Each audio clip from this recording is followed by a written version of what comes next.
Amado Señor. Amén. Amén. Amén. Vamos a ir al capítulo 13 de Apocalipsis.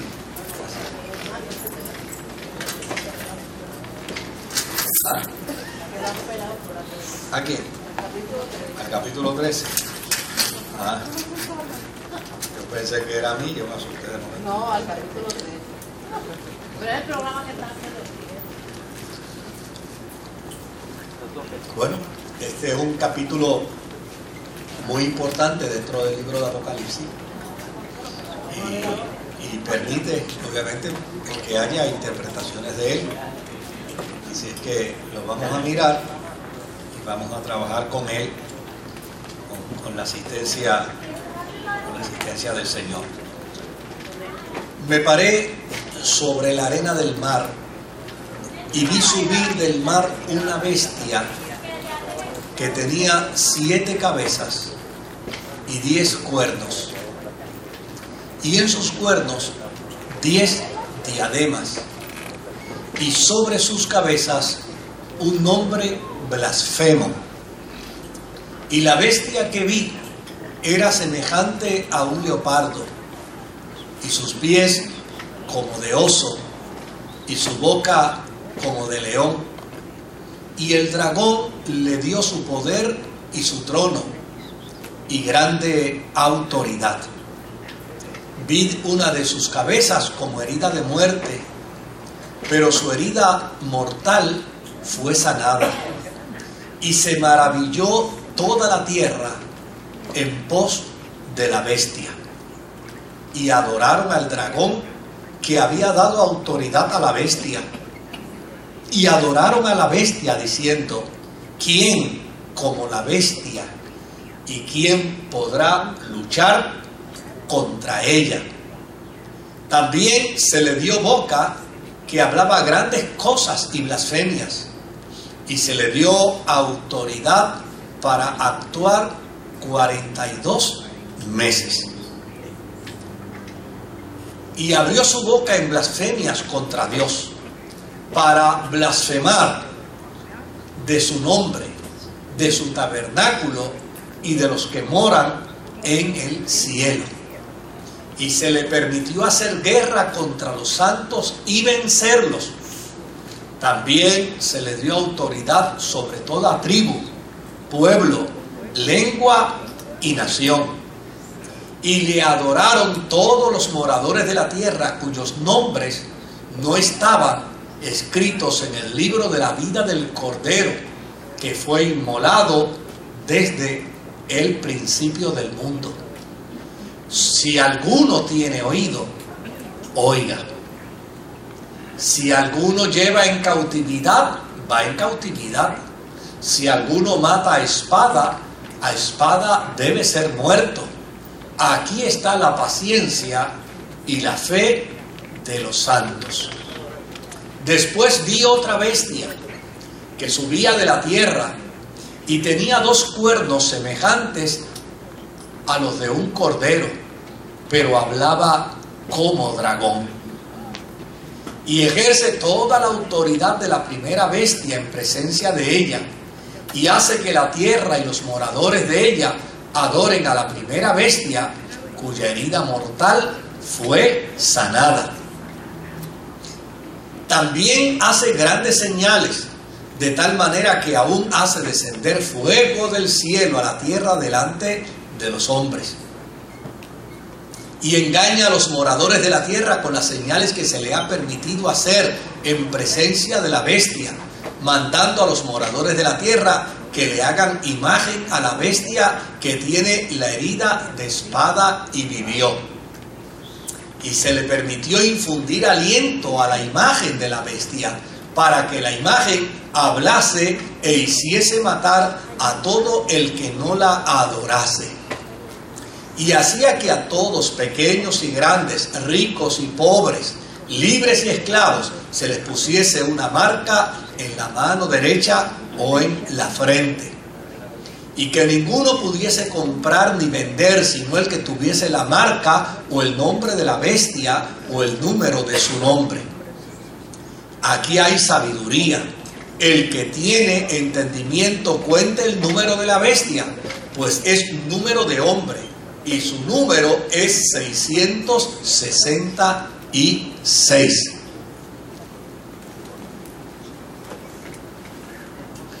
Hablamos ahora del capítulo, ¿verdad? De hecho, este capítulo es esencial en todo el libro de Apocalipsis. Y yo creo que es uno de los capítulos que los escatólogos más utilizan y más señalan. Desde luego, volvemos de nuevo con lo que ya hemos señalado en ocasiones anteriores. Apocalipsis tiene un sinnúmero de escuelas de interpretación.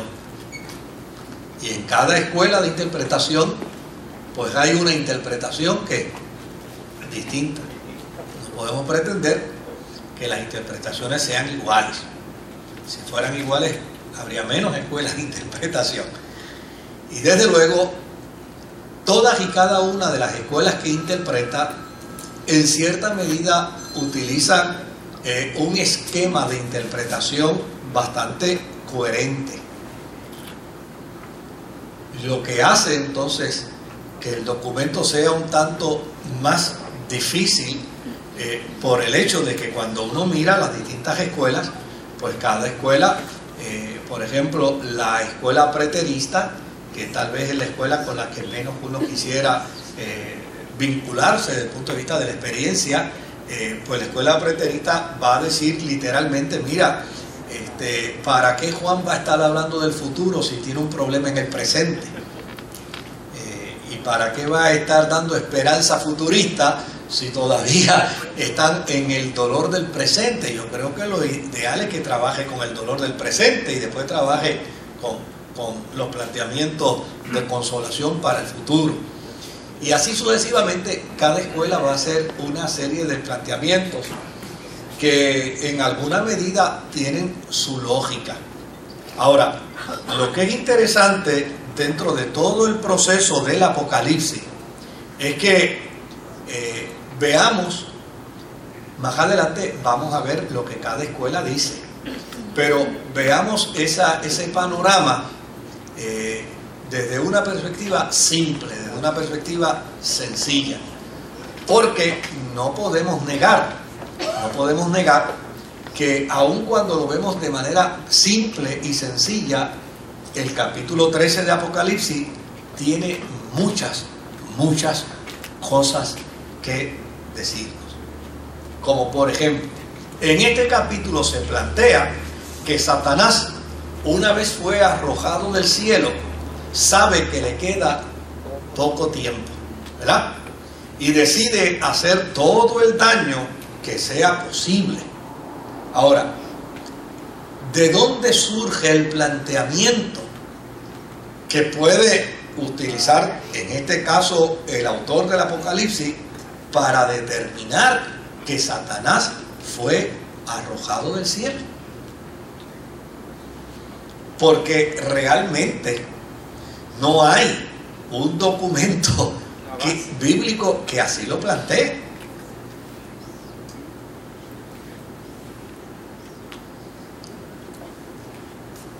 Tal vez alguien dirá, bueno, pero cuando uno lee la expresión que dice, como caíste del cielo, oh lucero de la mañana, en el capítulo 7 de Isaías, ¿no?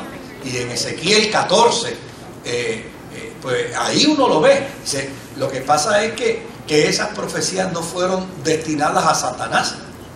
Esas profecías fueron destinadas a un rey en particular. Claro, que entonces alguien va a decir, bueno, lo que pasa es que la visión que tuvo el profeta es una visión que se correlaciona precisamente con la experiencia que Satanás vivió cuando fue expulsado del cielo. Pero a fin de cuentas no tenemos la información.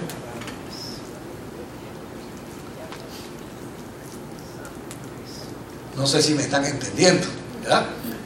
Ahora, lo que sí podemos considerar dentro de la expresión es que en este caso en particular, el Apocalipsis nos va a decir algo. El mal sabe que le queda poco tiempo. Y yo creo que eso es una palabra de consuelo para los cristianos que están sufriendo, para los cristianos que están padeciendo. Oye, que se les diga, mira, lo que te hace daño a ti, la fuerza que está destruyendo tu familia, la fuerza que está destruyendo tu fe, la fuerza que está destruyendo tus hijos, esa fuerza le queda poco tiempo. Y le queda poco tiempo porque a fin de cuentas Dios la va a vencer. Ahora, ¿qué va a hacer el mal como resultado de saber que le queda poco tiempo? Pues el autor de Apocalipsis dice, pues mira, va a hacer todo el daño que pueda. Porque a fin de cuentas, como el mal sabe que le queda poco tiempo, pues va a decir, bueno, pues más daño voy a hacer, más mal voy a hacer. Entonces, a mí me parece que en lugar de uno sentarse a especular la veracidad de los pasajes bíblicos para ver si es cierto que a Satanás lo expulsaron del cielo y desde el cielo fue entonces derribado, en lugar de entrar en todo ese espectro, que a fin de cuentas no tenemos todos los argumentos bíblicos para sostenerlo, pues lo propio es entonces que nos circunscribamos a una gran verdad bíblica, una gran verdad que la encontramos desde el Génesis hasta el Apocalipsis. ¿Y cuál es esa verdad? Que el mal tiene sus días contados. Y yo creo que eso es mucho mejor desde el punto de vista de la fe, que caer en la trampa de pretender explicar algo, porque las cosas teológicamente se tienen que explicar a base de ¿qué? A base de teología. Y tiene que haber una fuente bíblica para poder sostener una tesis. Si no existe, pues no es fácil sostener una tesis si no existe una base bíblica, una base teológica. Y en ese sentido, querido, pues a mí me parece que las escuelas de interpretación escatológica tienen el perfecto derecho a interpretar, pero cuando uno le hace preguntas a la escuela, pues muchas veces la escuela o cae en la trampa de responder a las preguntas de manera muy simplista. Y cuando a alguien se le hace una pregunta bien formulada y responde con un simplismo, ya necesariamente el que hace la pregunta lo que hace es que se siente defraudado.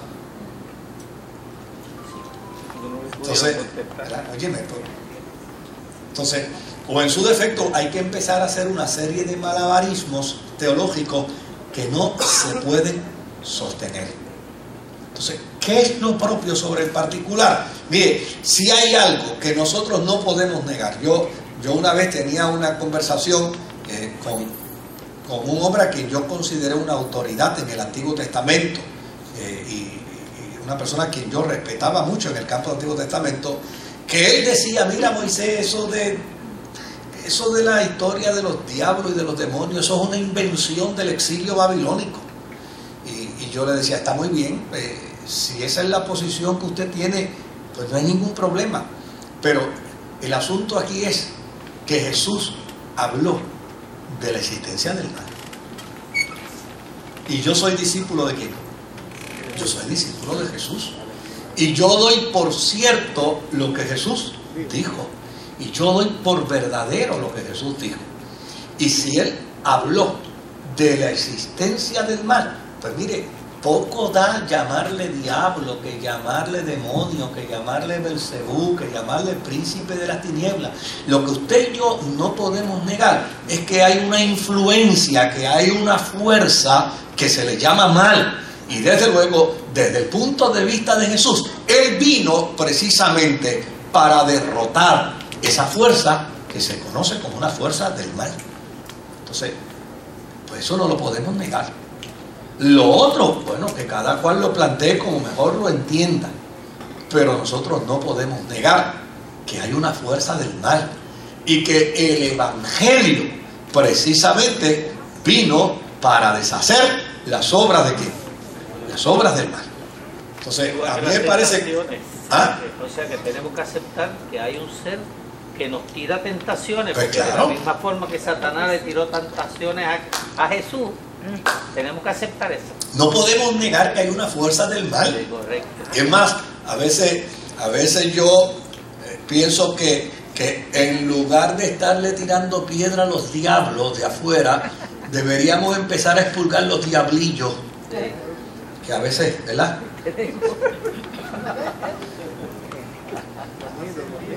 ¿Verdad? Y a veces perdemos de perspectiva que esos diablillos de celo, de envidia, de murmuración, pues dijo una vez el profeta Casat, las zorras pequeñas, porque echan a perder ¿qué? Echan a perder la viña. Entonces, pues a veces como que estamos ocupados en las cosas quijotescas, ¿verdad? Y no trabajamos con esas pequeñas que tanto daño y que tanto nos afectan en nuestra relación con el Señor. Ahora, desde luego,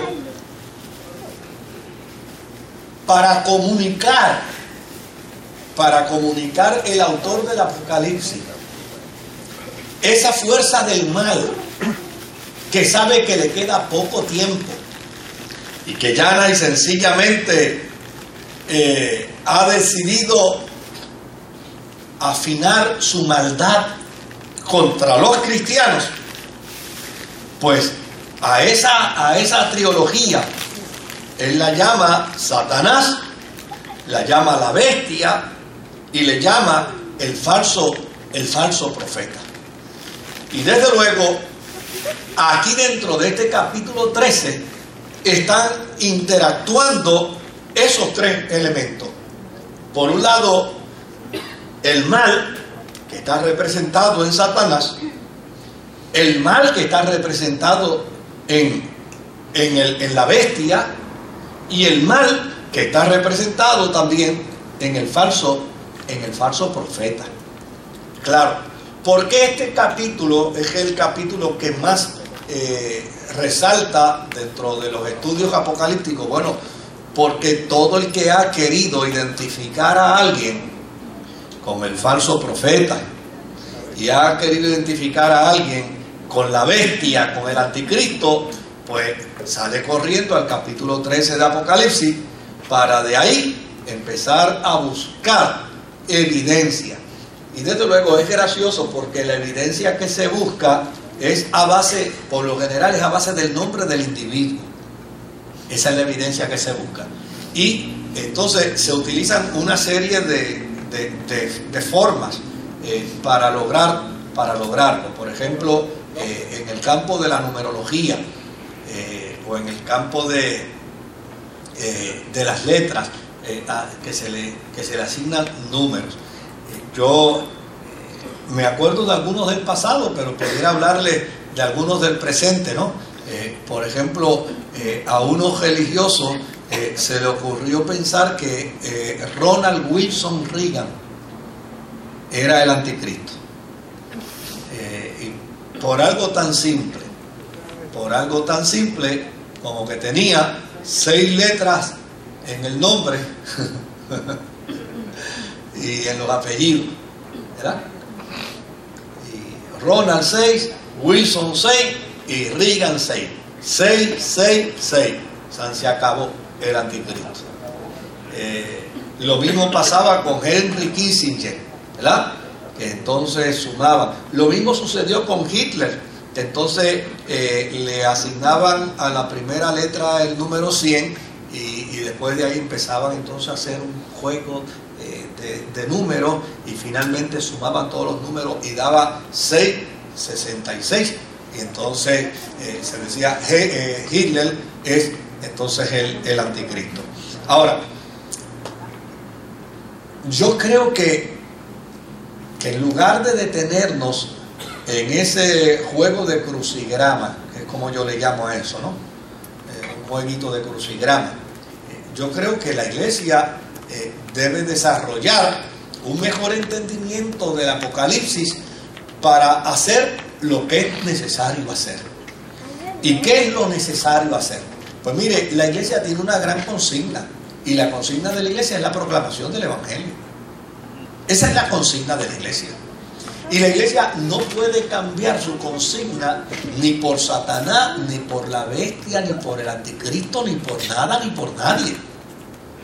Entonces, a mí me parece que cuando estas cosas suceden, que la iglesia empieza entonces a enfocarse en estos conceptos que pueden ser interpretados por alguna escuela con la mejor intención, pero una de las cosas que uno percibe es que se pierde de perspectiva la eficacia de la proclamación del Evangelio. Porque déjenme decirle algo, si hay unas expresiones estereotipadas hoy en día, pero estereotipadas, que a la gente no les va ni les viene, son precisamente expresiones que tienen que ver con la escatología. Usted se puede parar en una esquina y estar gritando todo el día: Cristo viene, Cristo viene, Cristo viene, Cristo viene, y la gente no le va a hacer caso. Porque a fin de cuentas, las necesidades del ser humano hoy muchas veces no están orientadas precisamente a una necesidad de respuesta escatológica. El dolor del ser humano, la angustia, el sufrimiento del ser humano, la complicación que vive el ser humano hoy son existencialistas. Y mire, yo les voy a decir algo. Claro, obviamente a mí no me, porque yo no estoy aquí para vender CD y para vender cassette. Yo estoy aquí para predicar el Evangelio. Pero la gente que trabaja en el área de cassette me dicen: pastor, cuando usted predica un sermón que tiene que ver con cosas humanas, se vende CD ahí que usted no tiene idea. ¿Por qué? Porque la problemática del ser humano en el día de hoy, lo que anda buscando son cosas que le ayuden a manejar la diversidad de conflictos y de crisis que tiene. Entonces, el lenguaje religioso hoy, y a mí me parece, yo voy a hacer, ¿verdad?, a tratar un planteamiento equilibrado, porque obviamente tampoco estoy de acuerdo con un evangelio que esté enfocado a manejar las necesidades emocionales y se olvide de la proclamación evangélica, porque la iglesia no es un centro de rehabilitación emocional. La iglesia es un centro de proclamación del Evangelio, y es como resultado de la proclamación del Evangelio que dice la Escritura: buscar primeramente el reino de Dios y su justicia, y las demás cosas vienen por añadidura. Pero no podemos negar, por el otro lado, que la iglesia tiene que responder a las necesidades de su tiempo. Y una de las cosas que la iglesia necesita hacer es conocer las necesidades del tiempo presente. Porque si la iglesia no conoce las necesidades del tiempo presente, probablemente le estemos predicando a la gente un evangelio que ellos entiendan no suple a sus necesidades. Y yo creo que esto es un gran desafío. Es un gran desafío para la iglesia. Mire, por ejemplo, nuestros amigos testigos de Jehová que han llevado un caso al Tribunal Federal y lo han defendido, óigame, yo me pregunto, ¿qué han logrado? Pues cuando yo escucho a la gente reaccionando, obviamente esto es meramente la respuesta, una respuesta empírica con una tal porción muy pequeña, ¿verdad? Pero yo cuando escucho a la gente digo, ¿qué han logrado? Pues lo que han logrado es que la gente esté más resistente a escucharlos, más incómoda, por una sencilla razón. Porque ahora se sienten que los están obligando. Es decir, ahora me obligan a que ellos me tengan que tocar a la puerta. Y yo escucho a la gente en la farmacia. No, a mi casa que no vaya. Entonces, porque a fin de cuentas yo creo que la iglesia necesita evaluar las necesidades sociales, las necesidades que el ser humano tiene, para poder presentar la respuesta del Evangelio de manera atinada, de manera adecuada. Mire, de muy poco me sirve a mí que yo llegue a un médico planteándole una infección y el médico me empieza a hablar de filosofía. No necesito filosofía en ese momento. Yo tengo una infección y yo necesito que el médico haga algo con la infección que yo tengo.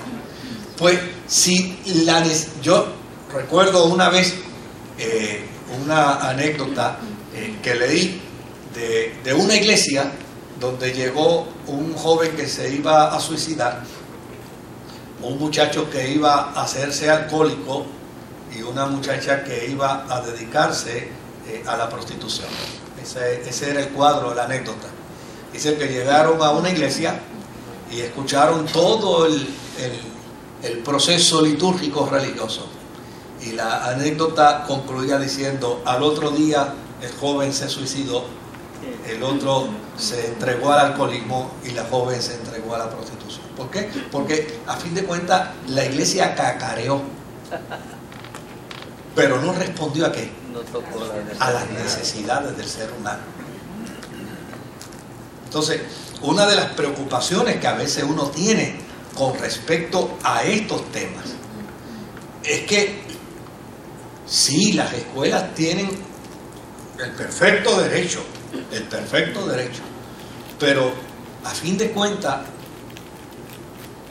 ¿qué logramos con un planteamiento que no responda a la necesidad del ser humano? Hace unos años atrás yo fui invitado a la cárcel a predicar y desde luego pues yo hice mi asignación y preparé mi bosquejo para ir a predicar a los presos.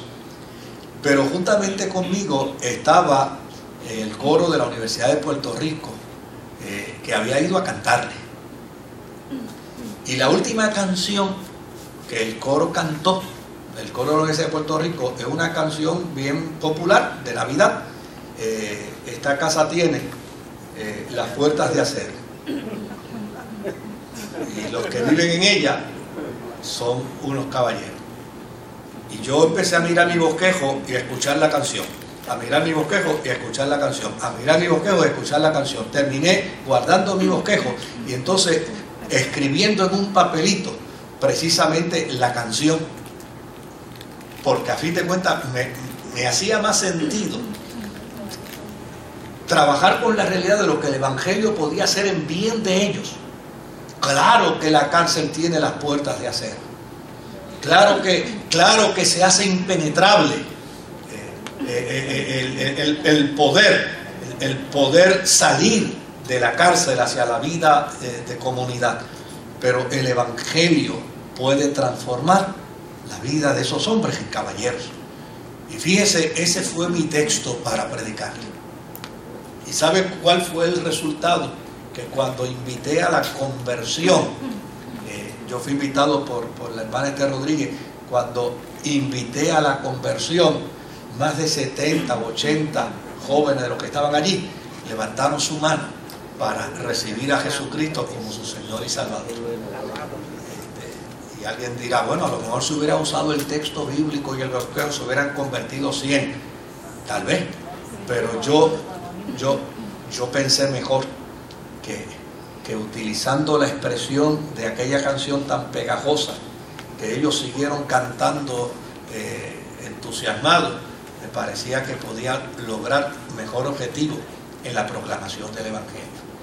Y yo creo que esto es parte de lo que la iglesia necesita hacer hoy, porque muchas veces estamos centrados en unas batallas, en unas guerras, y no nos percatamos que la voluntad de Dios es que nadie se pierda, nadie, sino que todos procedan al arrepentimiento. Ahora, una de las cosas que observamos dentro del capítulo 13 de Apocalipsis es que se habla de dos bestias. Y desde luego, cuando se habla de bestia, ¿de qué se está hablando? Yo escuchaba esa expresión en los jíbaros, cuando le decían a ti, mira, no sea bestia. Cuando se habla de bestia, se habla de algo que es irracional, ¿verdad? Y desde luego, aquí se está hablando de dos bestias cuya fuerza, cuyo poder es prácticamente incalculable. Y desde luego, lo que es interesante es que estas dos bestias son una copia de la visión que Daniel presentó en el capítulo 7 de su libro, donde identificó a 4 poderes humanos de 4 grandes imperios y los describió precisamente como 4 bestias. Lo que hace el autor de Apocalipsis es precisamente recoger aquella forma en que Daniel explicó el fenómeno de cuatro poderíos, de 4 imperios gobernantes, y desde luego presentó entonces el poderío de Roma, la fuerza de Roma, bajo 2 bestias.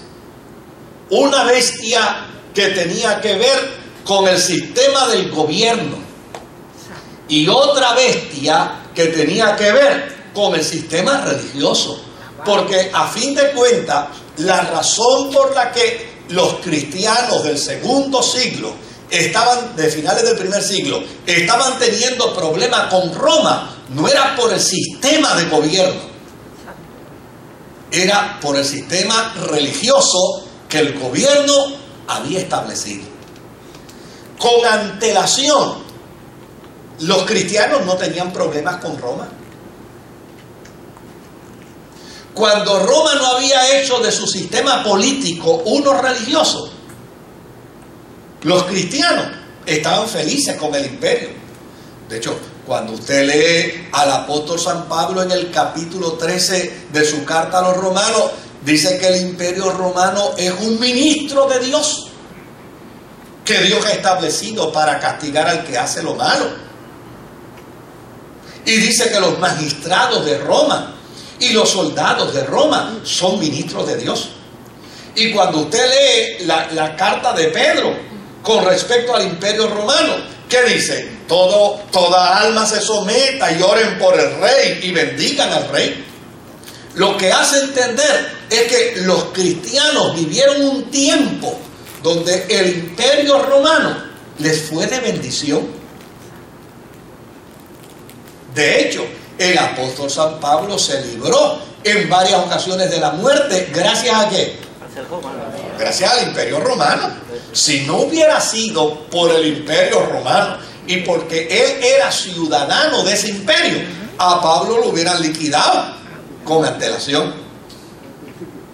Ahora, ¿cuándo es que el imperio romano deja de ser agradable para la iglesia? Pues el imperio romano deja de ser agradable para la iglesia cuando el imperio romano se hace una bestia y produce otra bestia más. ¿La bestia de qué? De una conceptualización religiosa, donde el emperador se llama ¿qué? divinidad, se llama Kyrios, se llama el Hijo de Dios, se llama el Dios mismo, se llama el Salvador del mundo. Y estos eran planteamientos que la iglesia tenía reservados solo para su Cristo. Y entonces la iglesia no podía entender cómo es esto que ahora venga el imperio a decir que ellos son el Salvador del mundo. No, el Salvador del mundo es Cristo. ¿Cómo es que ellos vengan a decir ahora que el emperador es el Kyrios? No. Para nosotros el Kyrios es Jesucristo. ¿Cómo es que ellos vengan a decir ahora que el emperador es el Hijo de Dios? No. El Hijo de Dios se llama Jesucristo. Y tan clara estaba la iglesia en su posición de fe y en su proclamación carismática, que dijo, aunque nos maten, nosotros no vamos a cederle los títulos que le conciernen a Cristo, por lo cual Dios le dio un nombre que es sobre todo nombre, para que en el nombre de Jesús se doble toda rodilla de lo que está arriba en el cielo, abajo en la tierra, incluyendo al emperador, y debajo de la tierra, y toda lengua confiese que Jesucristo es el Kyrios. Por lo tanto, si Dios ha dado instrucciones de que toda lengua confiese que Jesucristo es el Kyrios, nosotros no podemos bajo ninguna circunstancia llamarle Kyrios al emperador. Por lo tanto, dentro de esa visión del capítulo 13, sin pretender entrar en pleito con las escuelas, ¿no? Hay un argumento lógico, y es que llana y sencillamente estos poderes salvajes e inhumanos que se producen como resultado del sistema político y del sistema religioso de Roma son precisamente las dos bestias. Ahora, lo que es interesante es que esas dos bestias, Juan representa a Roma como ese imperio satánico. Pues claro que tiene que ser un imperio satánico, si ese es el lenguaje todavía que usamos nosotros hoy. En estos días lo hemos usado con un montón de senadores y de representantes.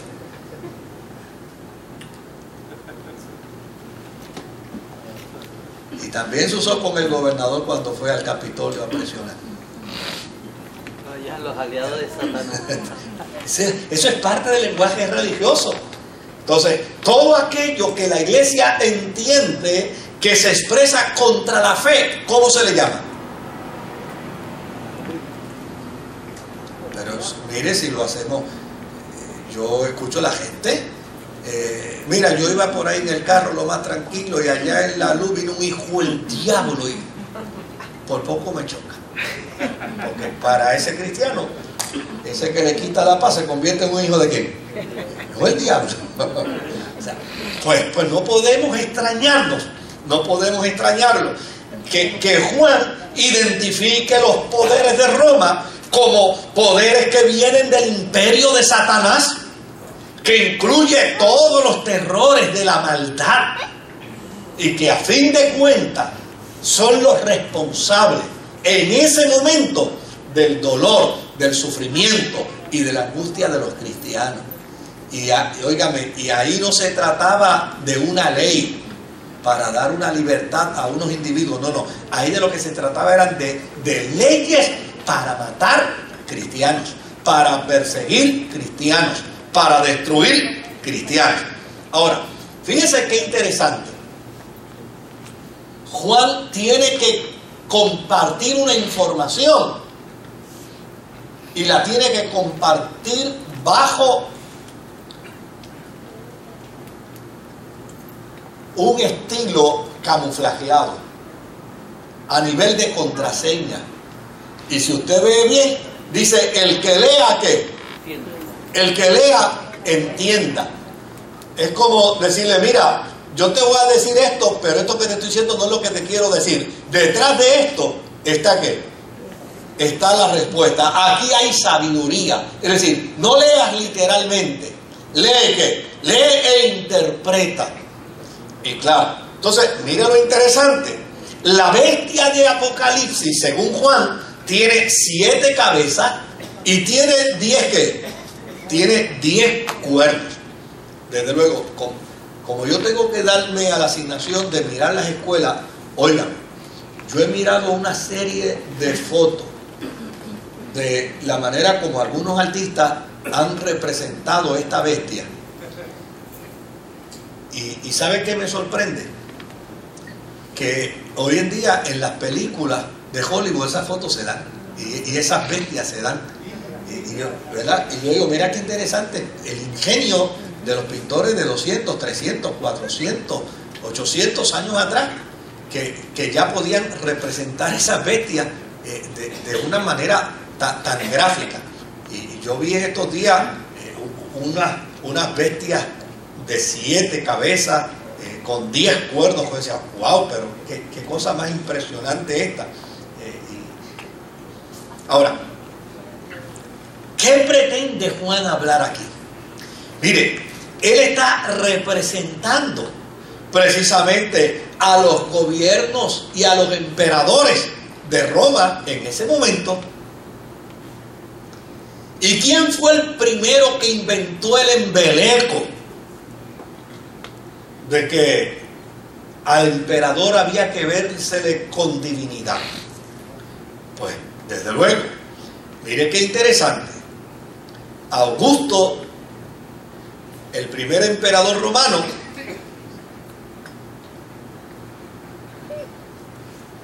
mantuvo una política de emperador. Pero después vino Tiberio, Calígula, Claudio, Nerón, Vespasiano, Tito y Domiciano, que es precisamente el emperador que existe en el tiempo en que Juan escribe el Apocalipsis. 12 César. ¿Ah? 12 César. Sí, pero él representa 7. 7. A Tiberio, a Calígula, a Claudio, a Nerón, a Vespasiano, a Tito y a Domiciano. Tiberio, porque empieza en el año 14, porque Augusto César, obviamente, es en el periodo de Jesús. Ahora, en el tiempo de la muerte de Nerón, hubo 3 emperadores. ¿Y qué es lo que postula esta escuela que ve esto desde un punto de vista gráfico, literal? Pues ellos postulan que las 7 cabezas son los 7 emperadores y los 10 cuernos son los 7 emperadores, pero añadiéndose de qué cosa, los 3 emperadores que se desarrollaron en un periodo corto de tiempo después de Nerón y de la crisis, obviamente, que provocó la expulsión de Nerón del imperio. Ahora,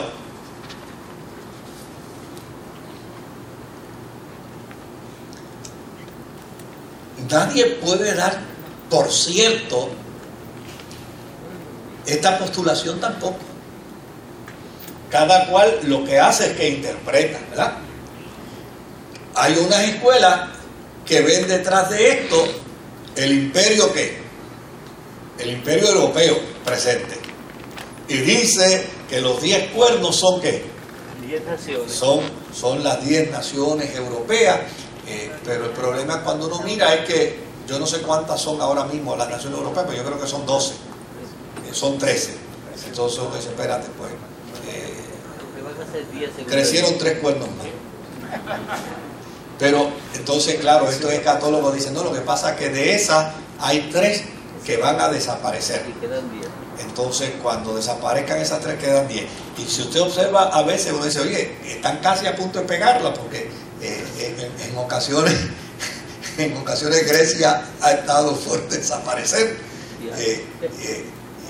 Y cuando uno dice, mira, pero entonces vuelven y la ayudan. pero vuelven la ayuda y vuelven y se fortalecen. Entonces uno dice, donde, pues mira, a fin de cuentas, son métodos de interpretación, formas de interpretación apocalíptica, obviamente que están ahí presentes. Ahora, desde el punto de vista gráfico, histórico, este planteamiento de que estas 7 cabezas pueden representar a los 7 Césares y estos 3 cuernos adicionan entonces a los 7 Césares y obviamente los 3 Césares simultáneos para convertirse entonces en 10 cuernos, pues es otra manera de explicar el capítulo 13. Lo que uno no puede, bajo ninguna circunstancia, ¿verdad?, es decir de forma categórica, ¿verdad? Conclusiones, no puede llegar a conclusiones. No. Dice, mira, eso está ahí y uno lo va a ver ahí. Claro, hay otras personas que toman un libro y leen de ese libro y dicen, no, como lo dice fulano de tal, así es que yo lo creo. Bueno, también tiene el perfecto derecho, ¿verdad?, a alguien leer y creer como lo dice fulano de tal. Lo que pasa es que cuando uno lee el libro de fulano y lee el libro de sutano y lee el libro de Perencejo y empieza a hacerle preguntas a cada uno de ellos en términos de su planteamiento, uno descubre o respuestas no las dan o que dan respuestas demasiado de muy simples. Y cuando dan las respuestas demasiado de muy simples, uno se siente hasta ofendido. Me dice, oye chico, pero no me responda algo tan serio como una tontería. Ahora, ¿por qué esta escuela hace este planteamiento de esta forma? ¿Por qué se interpreta de esta forma? Bueno, porque a fin de cuentas, todos estos emperadores reclamaron ser llamados dioses. Todos reclamaron ser llamados dioses. Porque, oiga, era más fácil influenciar a un pueblo si el pueblo se tragaba la píldora de que el emperador era ¿qué? Era una divinidad. Pues a la divinidad, imagínate, al Dios, ¿quién se va a ir contra el Dios? Pues entonces, ellos entendían que era mucho más fácil manejar a un pueblo declarándose divinos. Y desde luego, para declararse divino, el mismo pueblo creó el sistema religioso. Porque el sistema religioso advino precisamente como resultado de la ignorancia del pueblo. Ya en el tiempo de Jesús inclusive,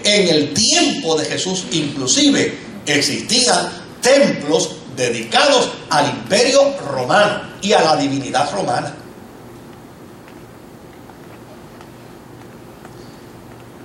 Cuando Jesús le pregunta a sus discípulos, ¿quiénes dicen los hombres que es el Hijo del Hombre?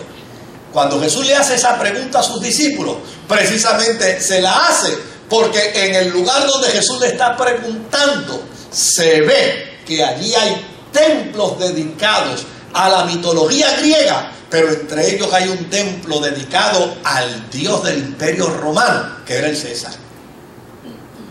Y Jesús quería saber qué pensaban sus discípulos con respecto a él. Y por eso la respuesta de Pedro es considerada la respuesta de una revelación que viene de Dios.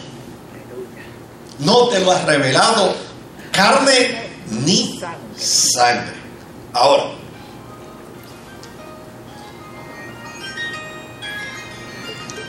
todos estos en la época de Juan lanzaron el estribillo de ser señores, a tal punto que mira cómo el pueblo gritaba. El pueblo gritaba, César es el Señor o muerte. ¿Y qué querían decir con ese estribillo? Que quien no dijera que César era el Señor, quedaba. Y de hecho es interesante porque el pastor Sullivan, el doctor Sullivan, el domingo pasado, de manera bien escueta, presentó una de las fórmulas que se utilizaba precisamente para hacerle daño a los cristianos. era que un cristiano estaba caminando por alguna provincia romana y alguien que le tenía ganas, alguien que le tenía envidia o alguien que le quería hacer daño, simplemente llamaba a un soldado, decía, acompáñame. Y por ejemplo, venía aquí donde Santini y le decía, Santini, ¿quién es el Señor? Entonces, desde luego, ponía en una situación difícil a Santini, porque si Santini decía que era el César, dejaba de ser cristiano porque era blasfemo. Pero si Santini decía que Jesucristo era el Señor, ese soldado romano inmediatamente tenía que arrestarlo y tenía que procesarlo. Y el proceso era ¿qué? Era la muerte. Por lo tanto, esa religión popular que el pueblo hizo del César es esa otra bestia religiosa que se crea precisamente para, de esta manera, en el tiempo de Juan, hacerle daño despiadado a todos los cristianos. Ahora, si vamos de nuevo al versículo 3, del capítulo 13 de Apocalipsis. Dice, y vi una de sus cabezas como herida de muerte, pero su herida mortal fue sanada. Y se maravilló toda la tierra en pos de la bestia. Desde luego, esto tiene todo un dato histórico. Y vuelvo de nuevo a decir, a lo mejor no lo es, pero está presente. Entre las 7 cabezas hay una que ha sido herida de muerte.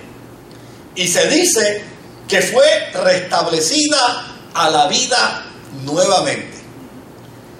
Y si miramos el verso 12 y el verso 14 de ese capítulo, dice, y esa bestia herida, la que estaba herida de muerte, ejerce toda la autoridad de la primera bestia en presencia de ella, y hace que la tierra y los moradores de ella adoren a la primera bestia, cuya herida mortal fue sanada. Y el verso 14 dice, y engaña a los moradores de la tierra con las señales que se le ha permitido hacer en presencia de la bestia, mandando a los moradores de la tierra que le hagan imagen a la bestia que tiene la herida de espada y vivió.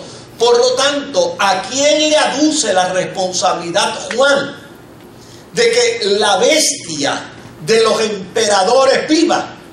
Pues precisamente a la bestia de la religiosidad, que en este caso es el anticristo.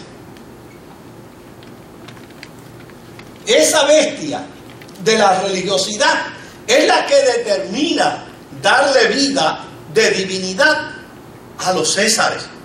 Ahora, lo que es interesante sobre de esto es que si las 7 cabezas son 7 emperadores,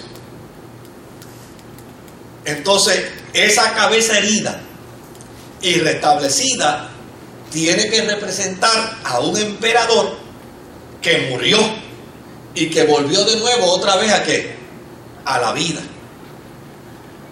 Y desde luego no quiere decir que hubo un proceso de reencarnación, sino que hubo un proceso de rebelión y de odio y de maldad contra los cristianos. Cuando uno mira dónde se dio la fuerza del odio y de la maldad contra los cristianos, entre esos 10 emperadores, pues donde más se dio fue en el tiempo de Nerón. Y donde más se dio fue en el tiempo de ¿quién? Alguien que me diga. En el tiempo de Juan, ¿quién era emperador ahí? Domiciano.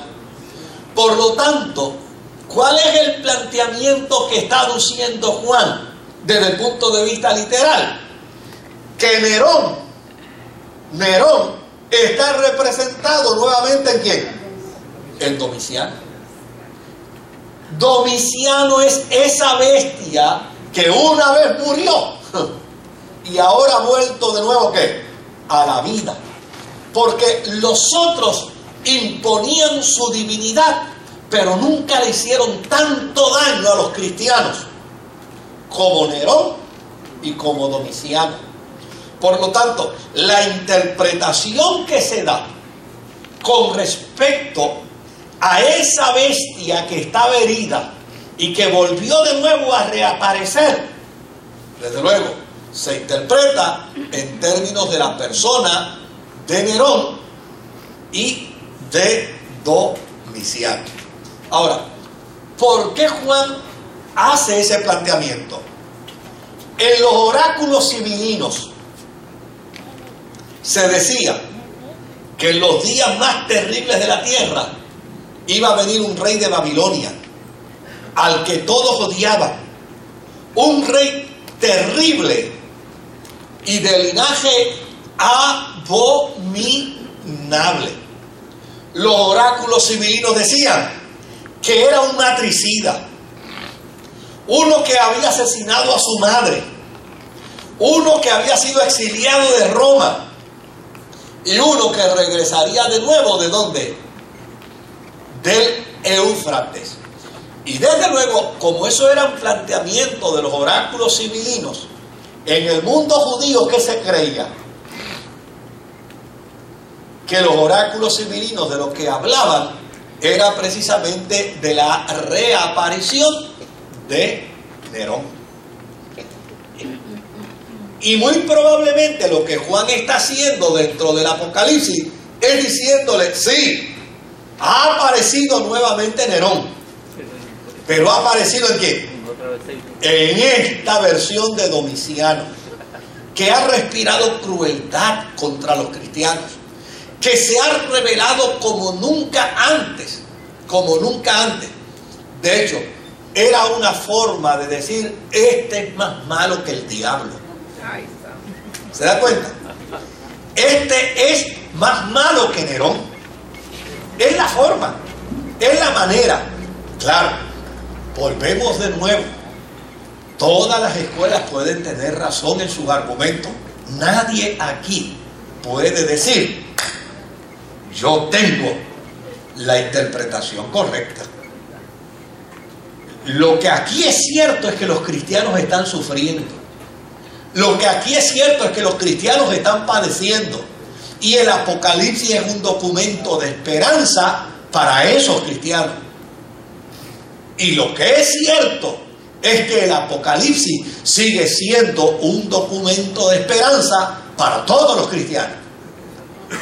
Porque el que venció la muerte, el que venció al diablo, el que venció al infierno y a los demonios, ha declarado ¿qué cosa? Que al mal le queda poco tiempo. Ahora, fíjese que todo este argumento estaba revestido de una serie de oráculos sibilinos. Y esos oráculos estaban polulando. Óigame, y cuando uno ve esto dentro de ese contexto, es que uno lo puede entender. Dentro de los oráculos sibilinos decían, un día va a aparecer Nerón de nuevo.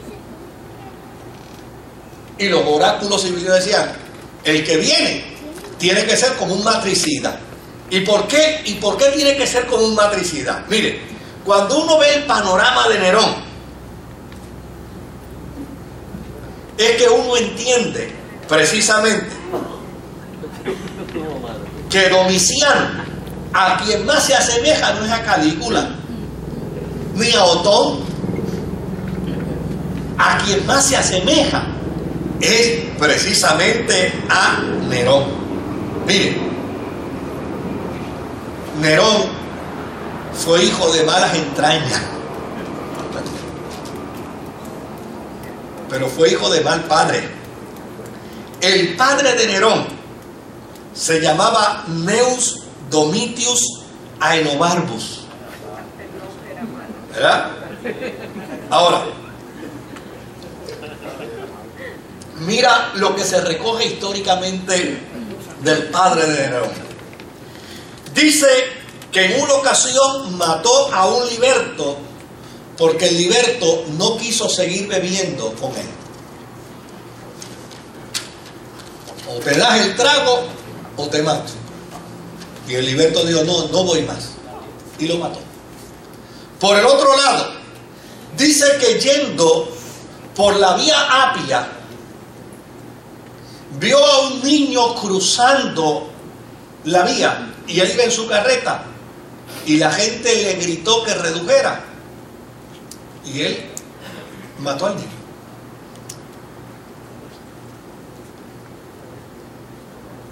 Dice que en una orgía se propuso sacarle el ojo a un individuo y tanto estuvo con esa obsesión hasta que finalmente se lo sacó.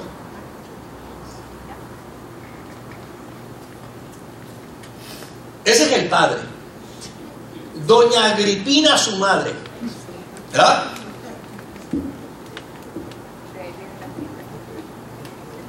Se dice que cuando el padre de Nerón supo que Agripina había quedado embarazada, dijo que lo único que ella podría tener en su vientre era una abominación monstruosa.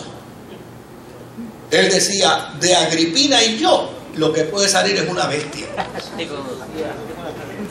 ¿Se da cuenta? ¿Por qué los argumentos civilinos, los oráculos civilinos? ¿Por qué la posición del pueblo? Ahora, mire qué interesante. Cuando nació Nerón, Agripina fue desterrada por Calígula.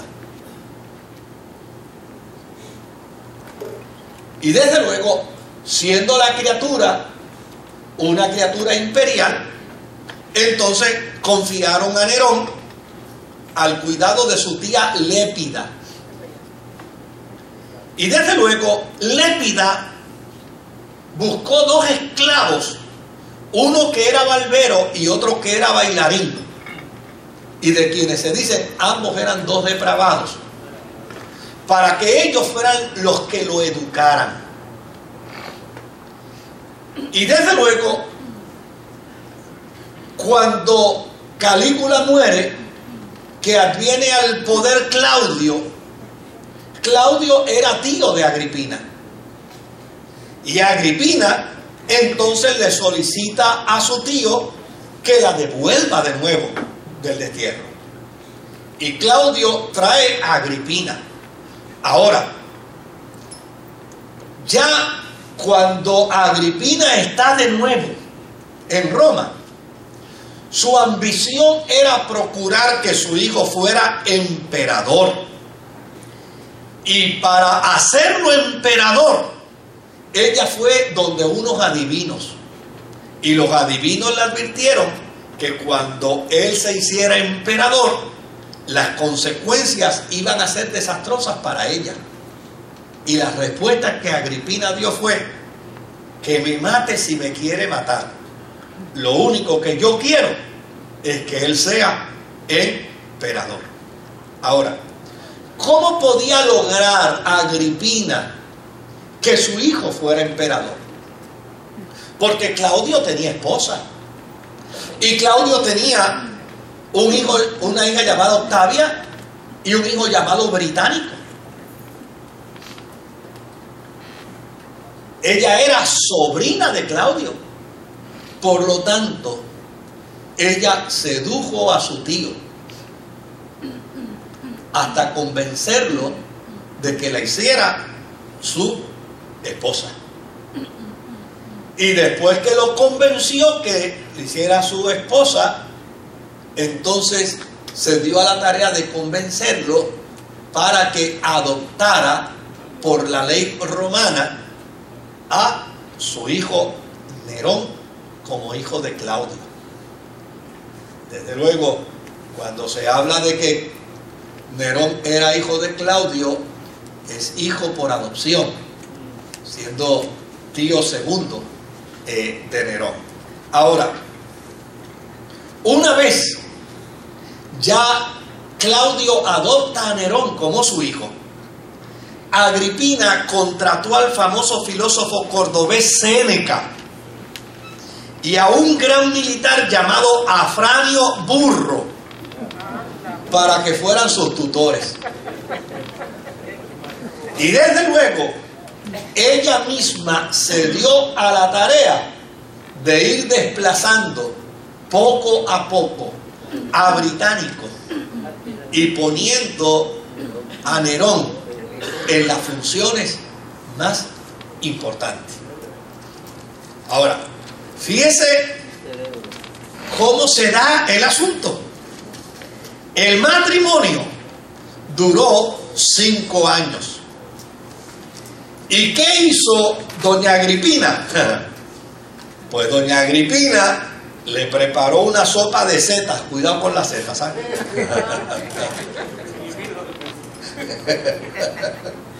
Le preparó una sopa de setas a Claudio, que estaban envenenadas. Y desde luego, Claudio empezó a quejarse de un ardor profundo en la garganta y ella le dijo que tenía un medicamento y lo que hizo fue que empezó a aplicar directamente a la garganta más veneno.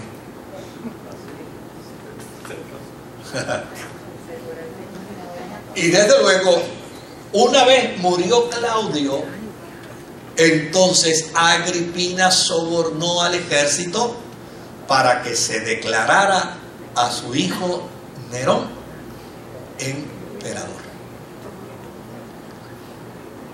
Ahora, mire qué dato interesante.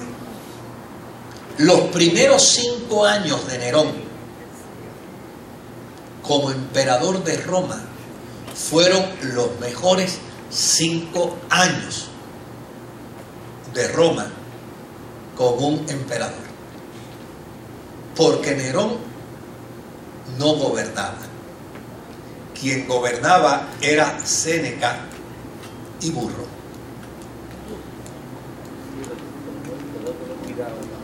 Entonces, ellos dos dirigían los destinos del imperio. Mientras tanto, Nerón, se dedicaba al teatro, a la escultura, a la música y a pintar. Claro, entre otras cosas, se dedicó al vicio, se dedicó al crimen, al punto de que se pasaba en las noches con otros jóvenes atacando a todo el que encontraban a su paso, simplemente por el placer de hacer maldades. Más adelante se dio cuenta de que él no estaba gobernando como emperador y asesinó a Británico. Y después que asesinó a Británico, abiertamente Nerón se declaró bisexual. Se casó públicamente vestido de novia con Esporo y se fue de luna de miel para Grecia. Cualquier parecido con el presente, pura coincidencia, ¿verdad? Después de haberse casado con Esporo, se divorció de Esporo y se casó con Doríforo. Sí, claro, pero también se casó con mujeres. Le quitó a su mejor amigo Otto, su esposa llamada Popea Sabina. Y cuando supo que Popea Sabina estaba embarazada, ella creyó que le iba a dar la mejor noticia. Le dijo a Nerón que estaba embarazada de él, la mató a patadas. Así es que, a todas luces, Nerón era un extravagante salvaje, era un ladrón. De hecho, hizo de la corte una guarida de criminales y de inmorales. Y fue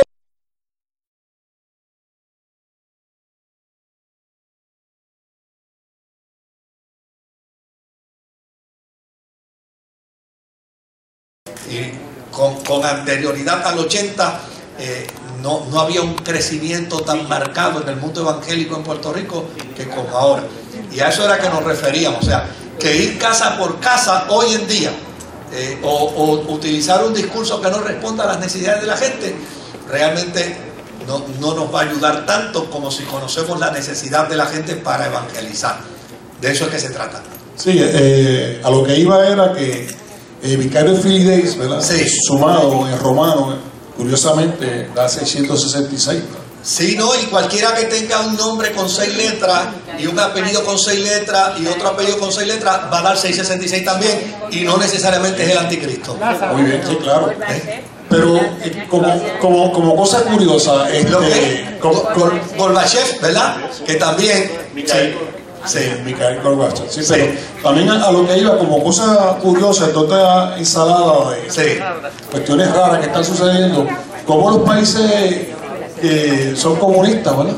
Cómo están dando la pelea para no aprobar y no hablar sobre los matrimonios modernos, ¿verdad? Del mismo sexo. Y cómo las naciones supuestamente cristianas, las naciones supuestamente católicas, ¿verdad? Cómo son las que están cediendo ante toda esta avalancha. Pero no lo veamos así, con toda honradez, porque en este momento dentro de los movimientos, o sea, por ejemplo, si hablamos de Puerto Rico, en este momento la Iglesia Católica en Puerto Rico en términos de valores es una aliada de la Iglesia Evangélica que cree en los valores. Bueno, el arzobispo que es que no asume esa posición, él ha pasado con ficha, solamente el arzobispo es de Arecibo. Por eso, porque lo que pasa es que los procesos estratégicos son distintos. La Iglesia Católica no pone a quemar a quien ellos saben que se puede quemar. Ellos van a poner en el fuego al que saben que no se va a quemar. Son procesos más bien estratégicos. Pero dentro de la realidad sí estamos viendo que hay un interés por afirmar valores. Yo estoy más preocupado por algunos evangélicos que están renunciando a los valores que por los católicos en este momento. Y yo no soy católico, nunca lo seré, yo no nací en la Iglesia Católica, pero a mí me preocupan más algunos evangélicos hoy en día en la cuestión de planteamientos de valores que los católicos. Yo veo en los católicos en este momento unos aliados a los valores más que algunos evangélicos que como dice el jíbaro que vuela chirica, se le fueron a Huipipío, se le fueron a ajuste. Bien, adelante, don Alberto. Con Alberto no acabamos, simplemente concluimos. Pastor, tengo una preocupación en el aspecto semántico de la palabra humanismo o humanista. En la universidad se estudia humanidades y eso no es un demonio. Pues claro que el no. humanismo es el estudio del pensamiento humano, así mismo lo dice. De hecho, yo abiertamente me puedo proclamar humanista sin atentar a la fe cristiana y a mi experiencia de fe con Dios.